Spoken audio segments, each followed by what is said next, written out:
Ayon sa investigasyon ng Manila Police District at Barangay 226 Tondo, Maynila, kung saan umano napulot ng mga bata ang ipinagbabawal na paputok.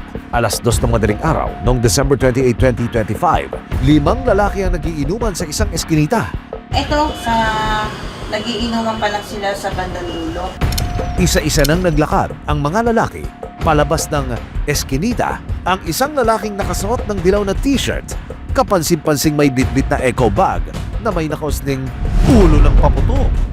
Pagdating sa Yuseco Street, dito na inilabas ng grupo ang paputok sa gitna ng kalsada para sindikan. Pero hindi ito pumutok. Nakikita rin sa video ang pagkuha ng tubig ng isang lalaki para buhusan ito. At saka sila isa-isang nag-alisang. Pero makalipas ng 15 minuto, muling bumalik ang grupo para sindikan ang pangalawang paputok. Makalipas ang 18 oras, simula na ng kalbaryo ng dalawang musmos.